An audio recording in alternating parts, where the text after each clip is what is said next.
In a world where addiction continues to explode, tonight we talk to one of the victims that's often forgotten about. Here on Newsworthy, 2 words and 2 question marks. Why should you work with Ed Locke? A better question is, why wouldn't you work with him? He is proud to support an amazing lender, USA Mortgage. When you work with them, you can expect a home financing experience that is free of hassles and headaches. They have complete control over your loan due to in-house operations such as processing, underwriting, closing, and funding. USA Mortgage represents a lot of fantastic things, but they are especially thrilled to partner in several community outreach programs, including Habitat for Humanity, Home Sweet Home, Veterans Community Project, and many, many more. They love going to work every day, which means they love working for you. Ed wants to be your lender for life, so reach out to him today and get the journey started. If you would like more information, please reach out to Ed Locke at area code 502-680-0953, NMLS 448908, USA Mortgage NMLS 227262. USA Mortgage is an equal housing lender. This is not a commitment to lend. Additional terms and conditions may apply. For licensing information, go to www.nmlsconsumeraccess.org.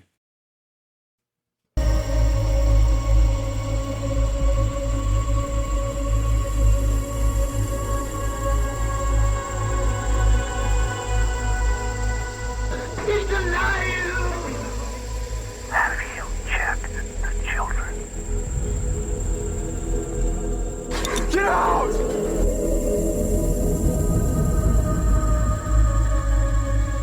You have scoured the podcast world and finally found us, Newsworthy with Steve and Jerry, where we delve into all things mysterious, macabre, or out of this world, and decide if they are truly newsworthy.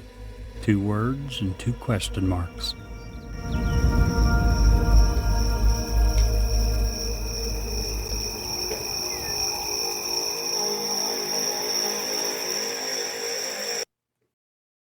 Hey, Jerry, how are you tonight, man? Hello, Mr. Steve. I'm great. Yourself? Well, I'm okay. I wish we had a much happier, more wonderful topic tonight to work through, Well, but we do not. I don't. It's not fun to do, but I think some of these sad, depressing topics are extremely necessary. So from that sense, I mean, I certainly understand what you're saying. It's not happy. It's not positive. It's not fun to think about, but it's one of those things that needs to be talked about. Now, again, for those that don't, that are new to us, Newsworthy started off predominantly news related. We made a switch a few weeks ago to the macabre, the cults, the mass murders, the Bigfoots, all those things. Tonight we're doing, we're going back a little bit. We're doing a show primarily because we promised this young lady that we would do it and felt that we needed to. We also felt that it's extremely important to do it. Especially, as the teaser said, our nation, and quite frankly, our world, is going down a path with addiction that is astronomical. Since COVID especially, the numbers have just exploded. And there's so many things out there in so many different ways that people try to use as an escape that they become very addicted to, and it destroys not only their life, but their entire family's lives. So we felt like this was a good opportunity. You know, in addition, yes, we had asked to have this young lady on as a guest before, and we had technical issue. And then we'd get her up and we'd get on and we'd have a technical issue. And Which then is a big part of the reason we switched from Podbean to Libsyn, was to be able to have guests. So we're going to get through all that. But, you know, Jerry, I do have to say, did you see the news the other day where the 2 guys broke into the store and stole a calendar? Stole a calendar? No, I missed that. Man, they both got 6 months. 6 months. 6 months for a calendar. That's rough now, isn't it?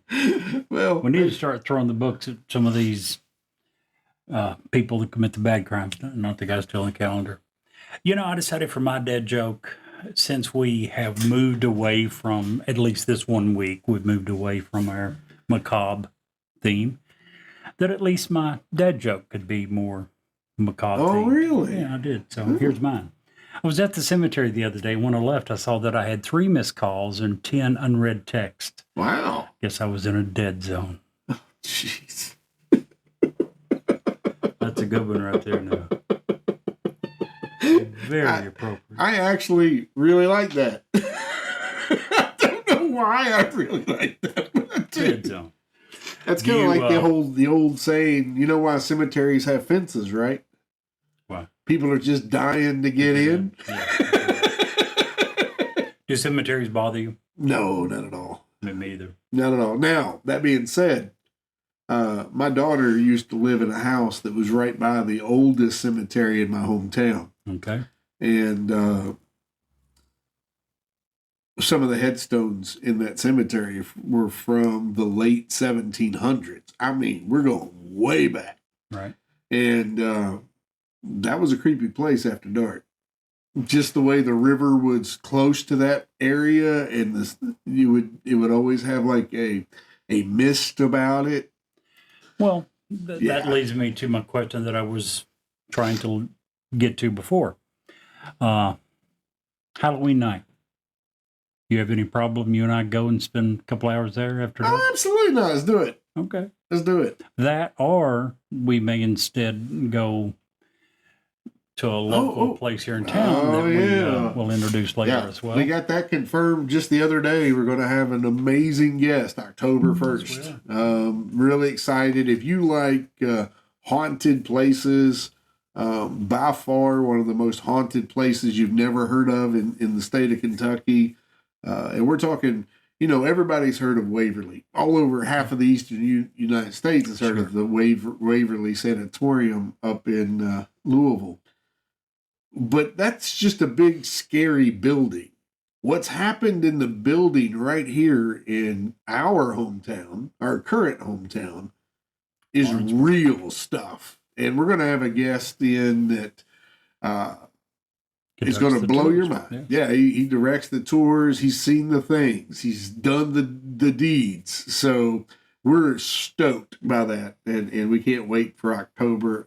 It's not October 1st. It's actually our October 4th episode. First week of October. So stoked by that. But all that is coming up. Let's get back to the issue at hand, which basically is all about drugs and how prolific and how destructive and how miserable it only makes the drug user, but everyone around, with hopefully a little light at the end of the tunnel.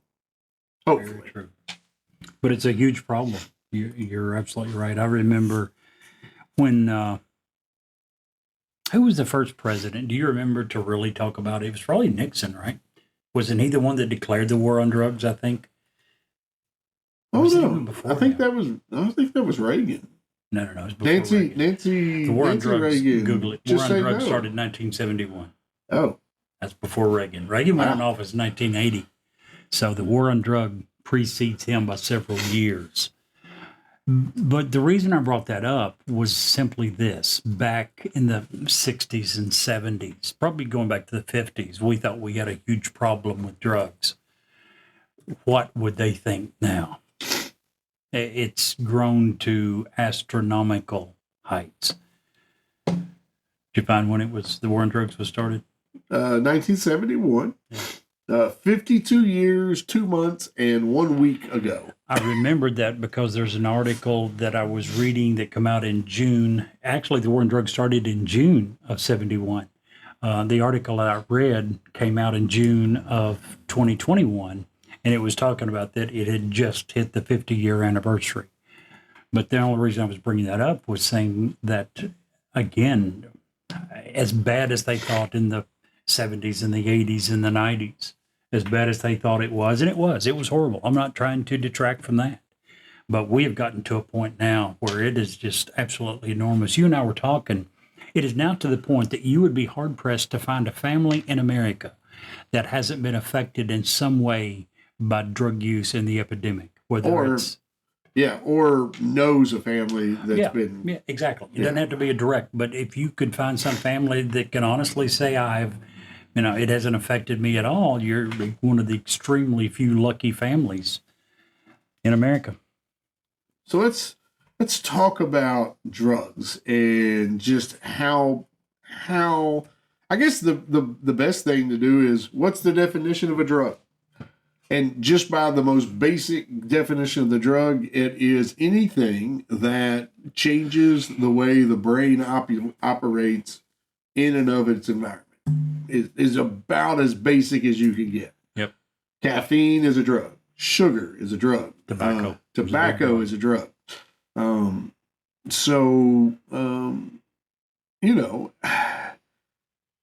Most of those I use every day. Caffeine. I use caffeine every day. I'm really trying to break the sugar habit. But my gosh, that is probably, that is definitely one of the hardest drugs to break. I'm not gonna lie. I used to smoke. Me and you both did. We both quit. We did. Very, very difficult to do that as well. But it just is what it is. So, what are some things, Jerry, that you think might affect drug use? Some reasons to become? Sure, is that what you're asking? sure. I think there's a lot of reasons. They say that part of it is genetic. Yep. And I'm sure that that's true. I always felt that I had a pretty high aptitude to become drug addicted, which is why I was during college. I messed around with marijuana a time or two, and I'm talking, barely got high. That was the entire extent of my drug experience. Never did anything else, and it was primarily because I was afraid that I already knew by that time that I was addicted to tobacco. And I thought, you know what, if I have an addictive personality, the last thing in the world I need to start doing is messing around with some of this crap, because I know where that's going to end up. Right. But I'm sure there's many things. I'm sure it's going to be what you're exposed to, the people. You and I have talked a lot. I think a couple of weeks ago you mentioned about it. If parents want to know what their kid is like, look at their friends. Yeah. And to a large extent, that will be true. So it's going to be a matter of who you're around, the experiences that you've had in life, genetics. There's a lot of things that certainly could lead to it. Sure. According to the addiction group, the top 6 factors that affect drug use are, number 1, family history. Addiction and not addiction of substance, but addictive personality is hereditary. Drug addiction is more common in families that have other drug addicts. Yep. I mean, it's a known fact. If you have a parent or sibling that abuses, chances are you're going to abuse. Seems so unfair, doesn't it? It does. The number 2 reason, mental health history. And we could talk on here for the next 52 weeks, all day, every day, about mental health issues in the United States. And we're just scratching the surface. Sure. There's just not enough mental health facilities and abilities to heal in the United States. Number 3 is the one you just mentioned, peer pressure. If your friends are doing, they're going to try to you want to be cool, you want to be fit in, you want to, and peer pressure is compounded by the next one, which is lack of family involvement, a strong family.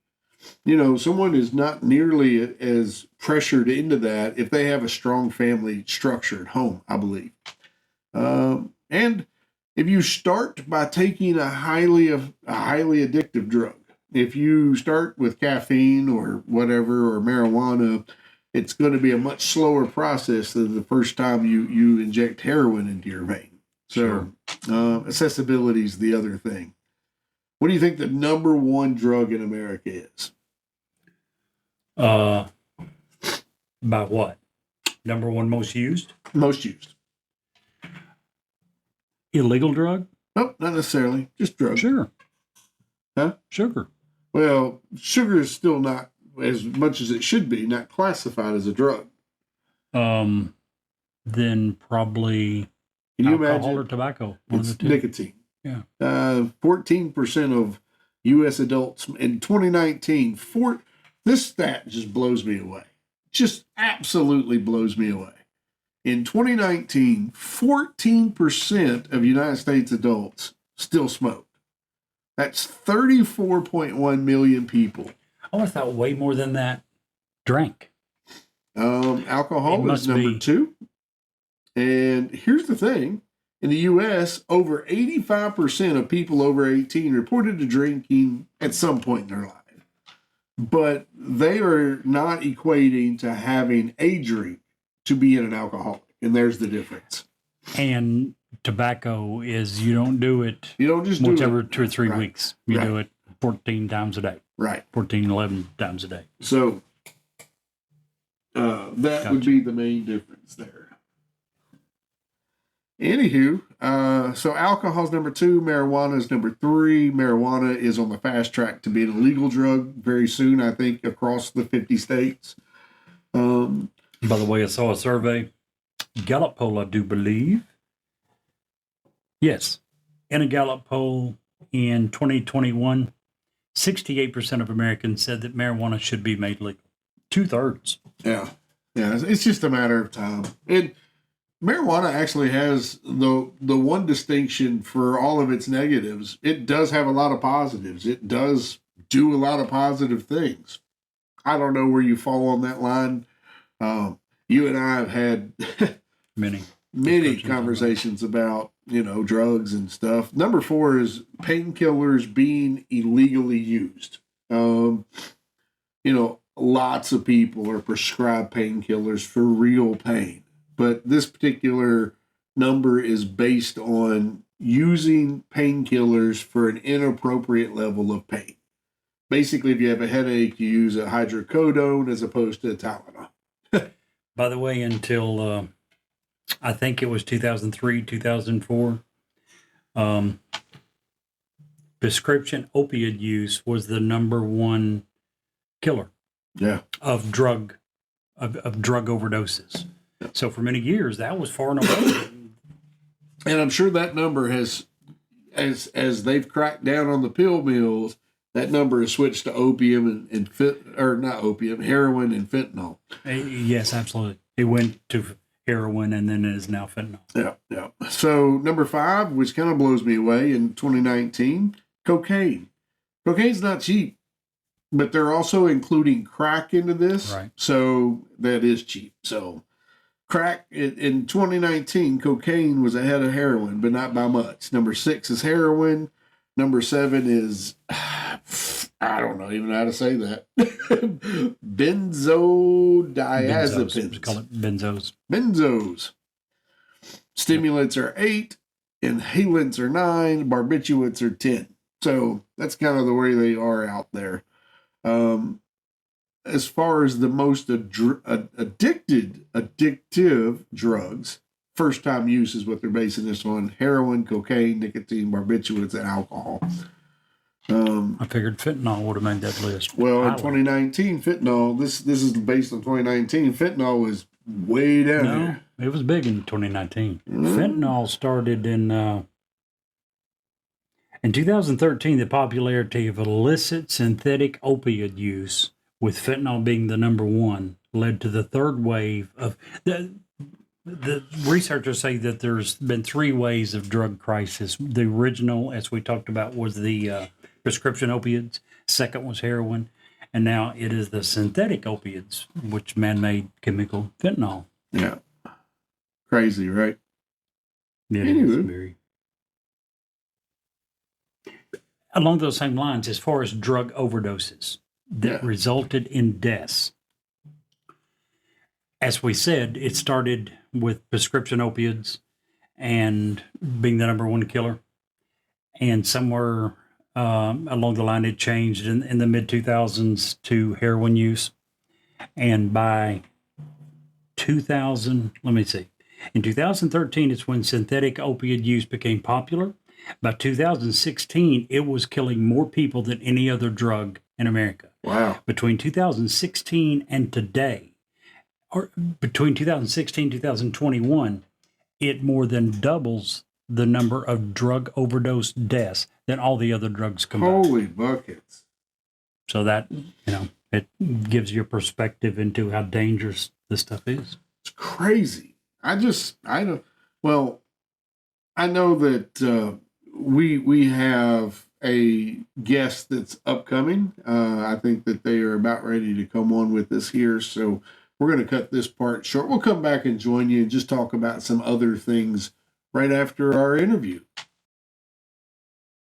To continue our conversation about drugs and the family dynamic, we bring in with us tonight Ann, who has grown up in a home with a drug-addicted parent.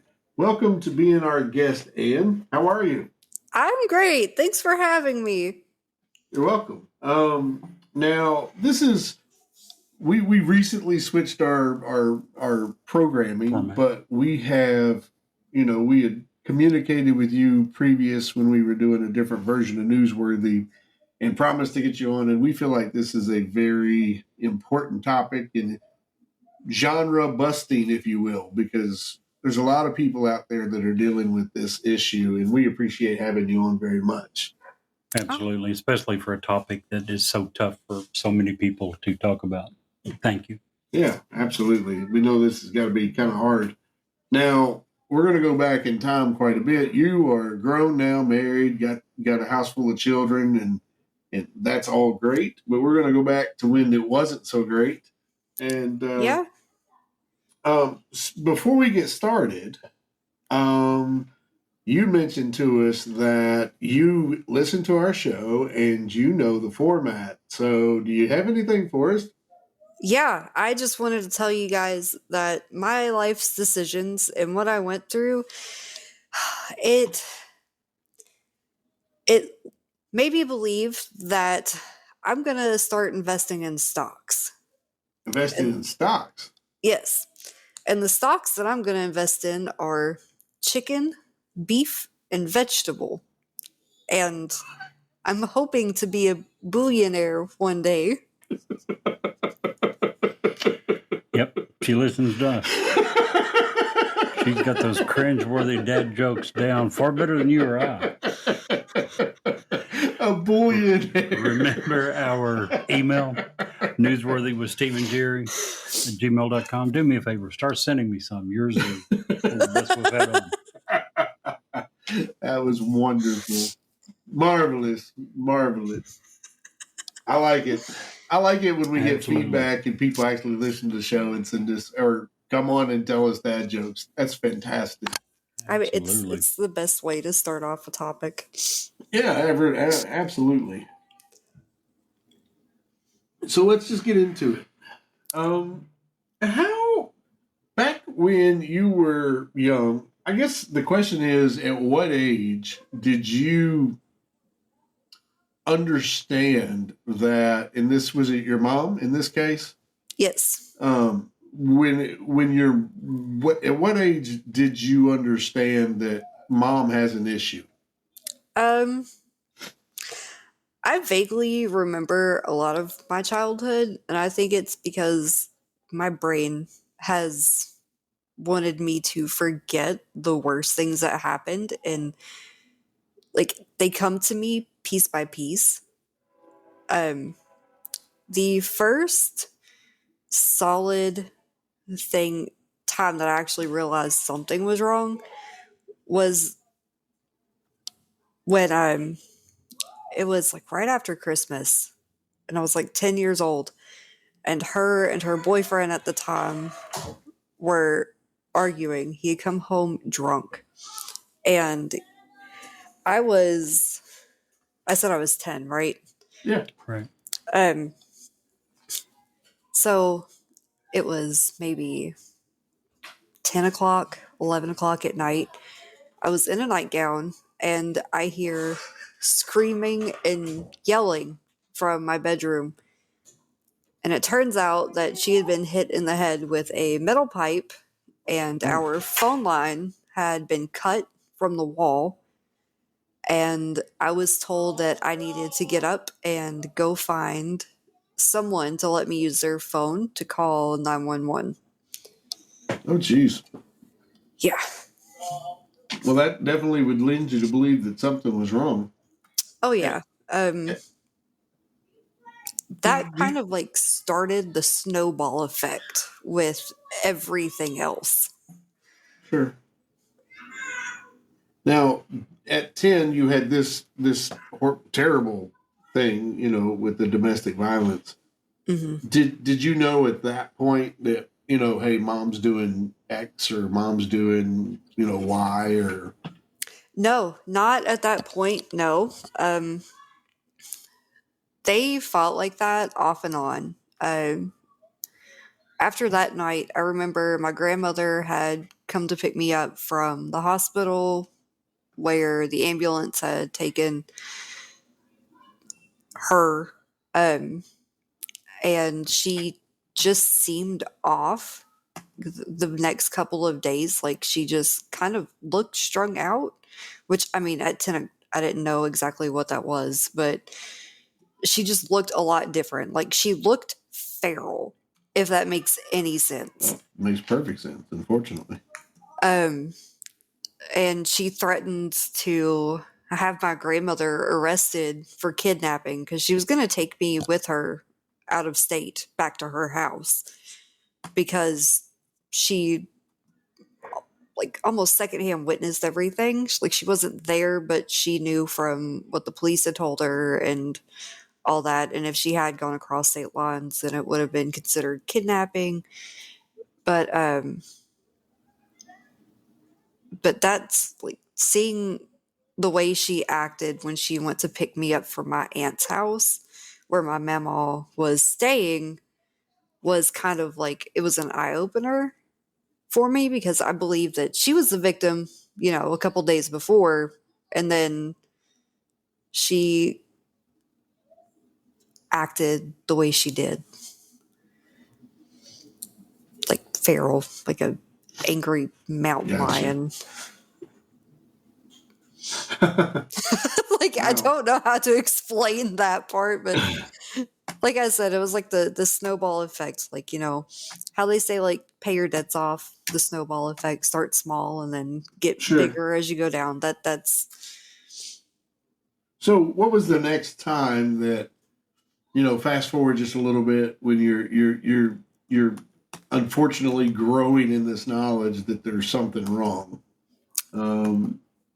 When is the next time you're like, oh, normal people don't do that? yeah. There was a lock-in, and this was probably a few months after that had happened. There was a lock-in at my elementary school, and if you lived in the neighborhood across the street from the school, you could walk there, but your parent had to pick you up the next day.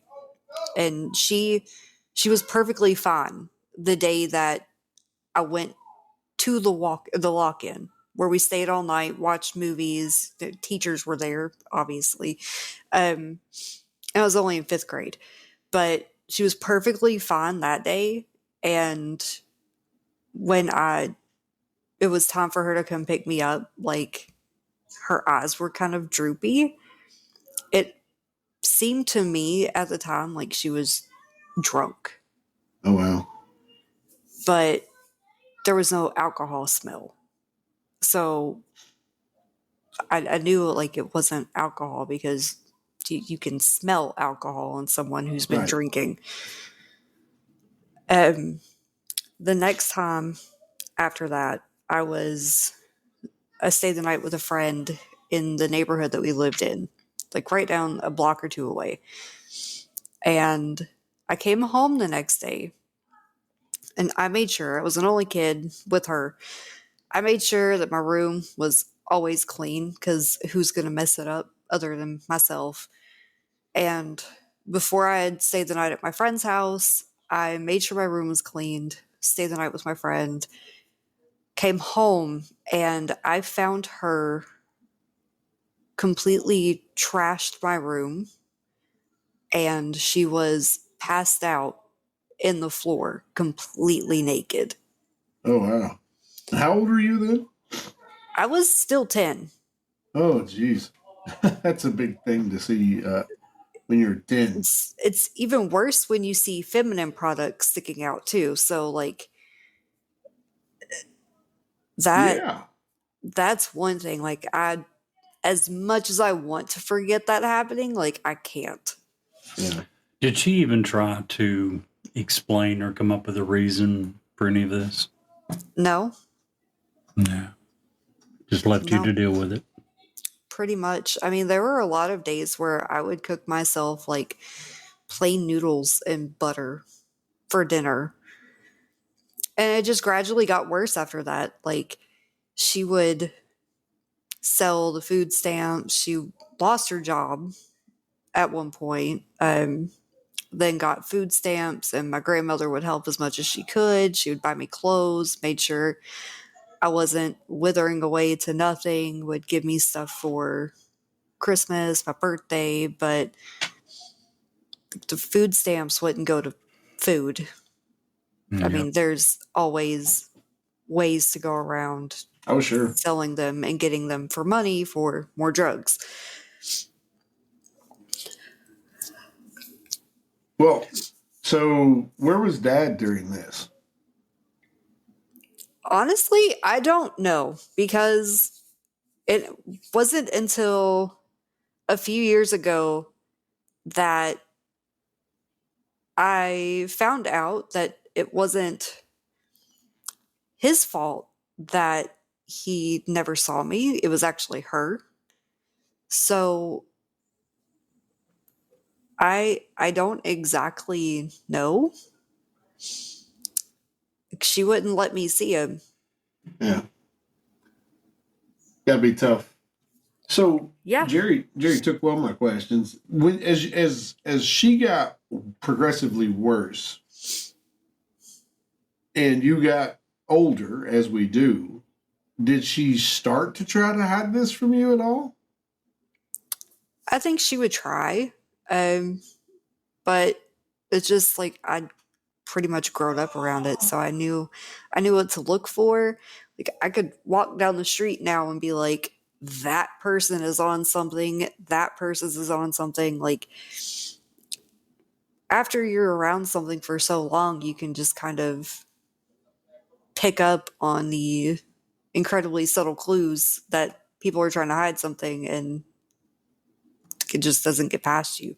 Sure. So at 10, 11, 12, 13, how would you ever have guests over, like sleepovers at your place? Did you ever get the opportunity to go sleep over at other people's places? How did I how did I that work? like I rarely ever invited a friend over, especially in middle school. I had one friend that I had stay the night with me, and like, she was probably my absolute best friend, and to this day we haven't spoken to each other in 15 years, but if we saw each other, we could probably pick it right back up to where we left off. But if I did want to have a friend come over, I would be responsible for cleaning the entire house. Um, her boyfriend worked at a pizza place, and so for about 3 months while he worked there, the only thing we ate was pizza. And if there were dirty dishes, I had to do them, even though I ate at school. I never ate at home because there wasn't ever really anything to eat at home. Um, I mean, there would be cigarette ashes everywhere. Everything was dirty. It smelled bad. And I would never really come out of my room. If I did, I would just go to other friends' houses. Like, I didn't want to be home. I couldn't call it home. I didn't want to be there. I wanted to be as far away from that as I possibly could. Sure. So as you have grown and you're now an adult, you have your own children, you've successfully moved past that. How has your perception of addiction either enhanced, changed? I mean, you went through it without going through it. You went through it by the person who's supposed to be taking care of you, the person who's supposed to be giving you nurturing and love. Hmm. And they were more convinced that drugs were more important than you or anything else. How has your perception of addiction changed as you've gotten older? I would say it's gotten. I'm very opinionated about it. If someone were to ask me like my views on the needle exchange program, I would say it's stupid. If someone were to ask me about the accessibility to Narcan, I would also say it's stupid. I I thoroughly do not believe that addiction is a disease. I feel like it's a life choice, and some people just can't make the decision to stop. I know it's scientifically proven that addiction is a disease, but deep down in my heart, I don't believe that. Um, I would just say, like, I have pretty hard views on it. Sure. Well, you have the of all the people in the world, you kind of have the right to do that. Those are Yeah, you've earned that. yeah. Like, I mean, there are still other circumstances that I think of when, and it's just like I'll just randomly be like doing the dishes and be like, "Oh, that happened. What? Yeah. What the heck? Like, why am I just remembering this now as I'm doing dishes?" It's As oh, go ahead. Sorry. oh, I was just gonna say it's kind of heart wrenching, and I'm not a fan of the fact that there are so many known, I guess not necessarily known, but there are like so many advertised addiction helplines, but you don't see any for the families who Sure. are affected by the ones who are addicted. Right. Like, And there's a stat out there that, and Jerry, you may have this, or we may talk about it shortly. That almost, I can't say the number. I don't want to say the number, but most American families, in some form, fashion, if not have been directly affected, know a family that has. That's Oh, how I'd say prevalent that would it be is. 100%. Yeah. And I would say it would be extremely high as far as the percentage that has been directly affected. Yeah. Question for you, Ann. You yes, mentioned about washing dishes and suddenly a thought coming to you. Does that still happen? it does. That alone would have to be scary. It is Almost like, when will this ever end? Right. like Another question for you. I remember reading that many parents feel extremely guilty after they realize that their own child has suffered from the parent's drug use, which just makes the parent, in many cases, want to use even more. And it quickly becomes a cycle that they almost can't seem to break. I guess my question is, do you ever feel, or at the time, did you ever feel that she was remorseful for what she was exposing you to? not at all. Um, she when I was in high school, and every kid experiments with something, be it high school, college, or whatever. Sure. Um, I experimented with marijuana quite a bit, and that was sort of an escape for me. It was like it would kind of let my mind go, just not exactly numb, but it would help ease everything that I was feeling. And she would actually have me get her that. Um, there have been tons of circumstances where I've caught her snorting medication. And I was like, why are you doing that? You're not taking that like it says to on the bottle. And she said, it just says to take it. It doesn't say how I'm supposed to take it. So I can take it however I want to take it. I was like, okay then. Um, and then she would not do it in front of me, but she would have her plates that she crushed her meds on underneath of the couches, her bed, like they were easily accessible. Yeah. Like, had I wanted to, I probably could have gotten my hands on an incredibly deadly dose of Klonopin, methadone, and whatever else she was on, and ended everything. And there's a couple of times where I did try because I was tired of living the way that I was living. So sad. We have that in common. You know, when people are crushing pills, there's always that paraphernalia that's laying around. The thing that I would always find when I was in a relationship with someone who was addicted was the ink pens that had the guts taken out of them, and they would use that as a straw, basically. And that was a telltale sign. Man, it just when you love somebody and you care about them, and you find that, it just up until a certain point, it breaks your heart every time. Yep. And then you get to that certain point, and you're like, well, okay, this is my sign. I'm done. I've had it.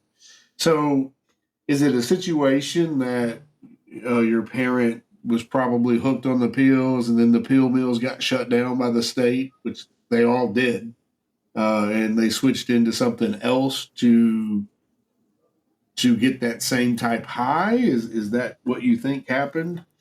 No, I think Or it they was. just did it all to.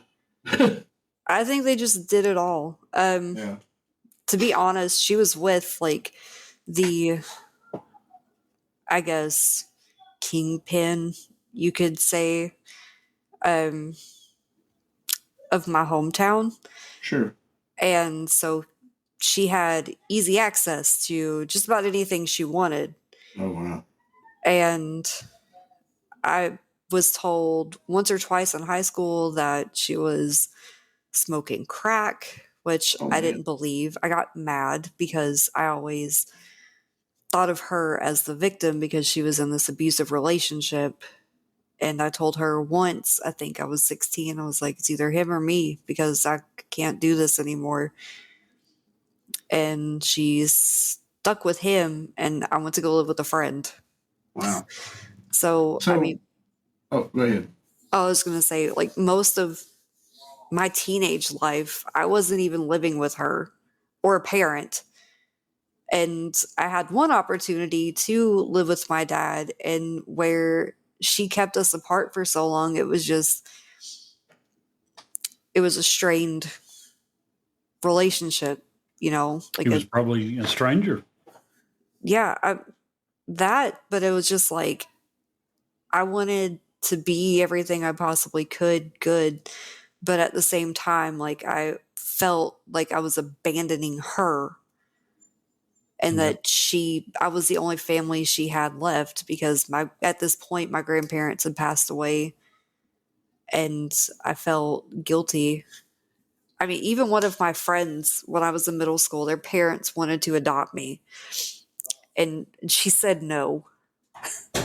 So, two quick questions, and I'll let you get back to the rest of your life. Okay. Do you have or anticipate having a relationship with your parent, your mom? Absolutely not. Okay.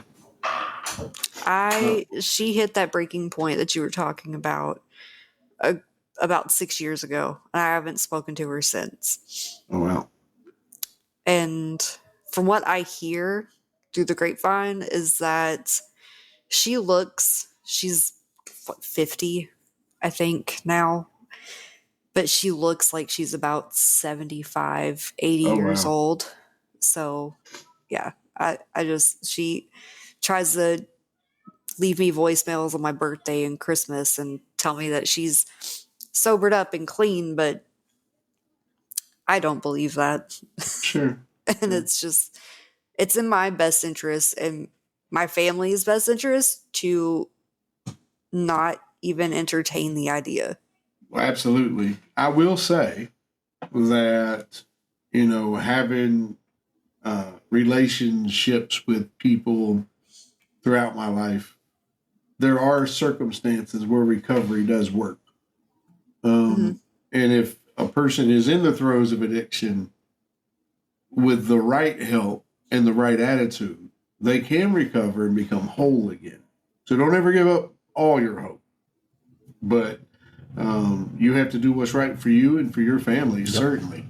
Exactly. So my last question is: you've been through it, you've overcome it, you have a wonderful home now. If you were talking to 10-year-old Kylie, if you were talking to all the kids out there who are currently going through this, what advice, if any, would you have for them? Get help. Talk to an adult who absolutely has your best interest at heart and only wants to see you succeed in life. And see a therapist, because I still haven't seen one and I probably should, but don't let yourself get down in that rabbit hole, and show them that you can be successful with or without them, Awesome. because it's 100% true. Absolutely. Absolutely. Jerry, do you have anything else? It's so normal for children to internalize problems in their life. In other words, it's very normal for kids to think this is my fault. Yeah. From a young age, kids believe they're the center of the universe. They're the reason that everything around them happens. So they believe that as they grow older, that begins to go away a little bit, but to a large extent, they believe that they are directly the cause of the things that are going on. I can only imagine when Anne was talking about she felt like she couldn't leave because she would leave her mom alone. The guilt, the responsibility, the load that is put on these young children has to be enormous. Yeah, absolutely. Absolutely enormous. Well, Anne, we appreciate you coming on and being willing to be so open with us and hopefully getting the message out there. If you are a parent who is in the throes of addiction, listen to Anne's story. This is what your child is screaming to you. Get help. There are great treatment facilities out there. If you're a child, like Anne says, find somebody, a teacher, a principal, a counselor, a basketball coach, whoever that you trust as an adult. Get with them and use them as your linchpin to get away from this.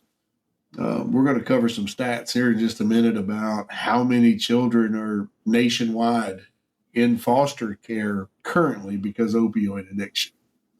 In Kentucky, that number is well above the 9,000 mark. It's real, but foster care, I believe, is better than growing up in a situation where you may walk in and find your parent dead from an OD. I just can't fathom that. So, Ann, we appreciate you very much. And if you ever want to call back in and have a chit chat with us here at Newsworthy, please do so. Well, if you guys ever have any other questions, absolutely, feel free to hit me up. Awesome. We appreciate you very much. You have an awesome day. Thank you for having me. Awesome. Bye-bye. Bye. So, anywho, as we continue, just want to throw out some stats, Jerry. In Kentucky, in particular, which is where we live, right?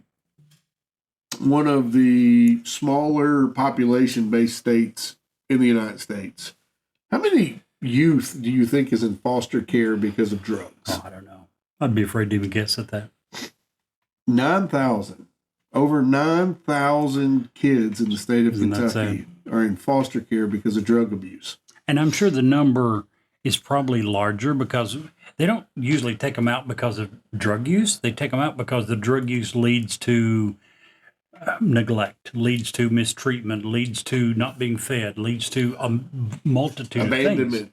So I'm sure if you went back and looked at, what led to these, many times they're probably putting down that the children were taken out because they're being neglected. Yeah. Many times the neglect is from the drug use. As someone who used to do foster care, I would say out of all the foster children we had, all but one was drug related.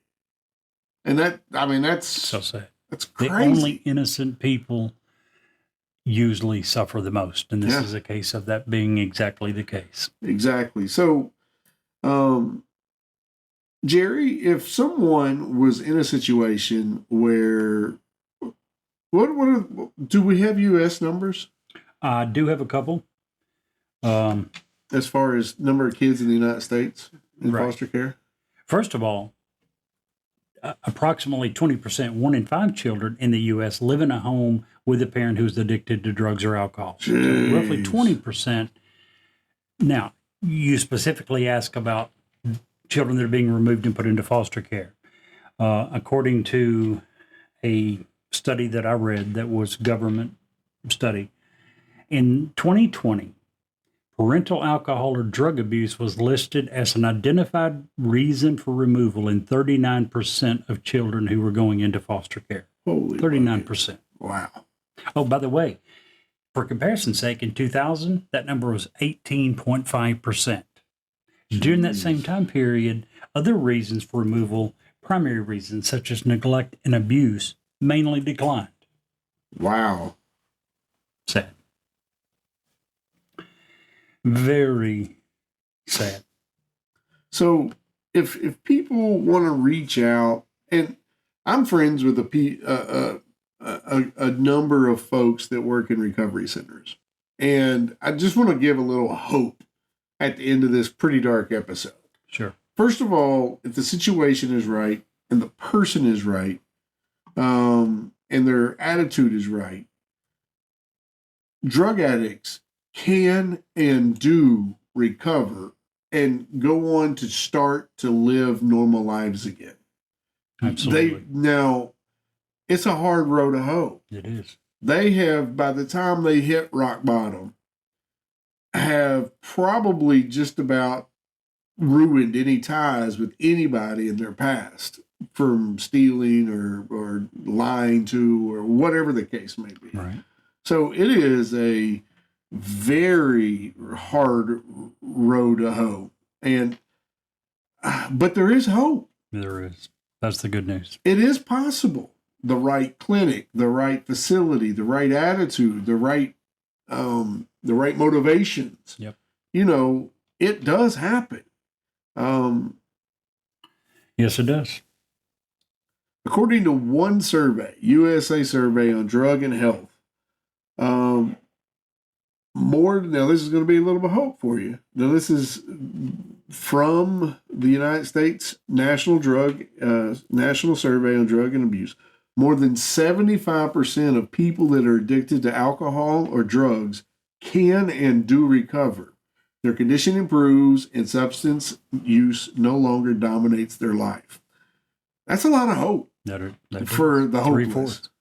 You see some of these videos in TikTok and Reels and all these YouTube, all these videos are showing Kensington Street down in, Philadelphia and all these bad places where it's just zombie after zombie after zombie. Those people still have hope. They may not see it yet, or they may not have hit the spot where they can see it, or maybe they're beyond it. Doesn't have to end there. You, as an individual, don't have to let it in there. Very true. Especially if you have family. If you have, at most, especially if you have children, get off this crap. Go do what you were called to do, and that's be a parent. I 100% agree. Certainly, you would think would give them a lot more incentive to want to change. Now, Jerry, yeah, exactly. And grandchildren. Jerry, you looked up and we were looking for two different numbers. We were looking for a number for an advocates group for victims, and I was looking for a number for users. Same number kept coming up. Yep. What is that number, Jerry? And it's ran by the National Organization for Victim Assistance. They have a program called Substance Abuse and Mental Health Service Administration National Helpline. And that number is 1-800-662-HELP. 1-800-662-4357. You know, sometimes a phone call is the first step.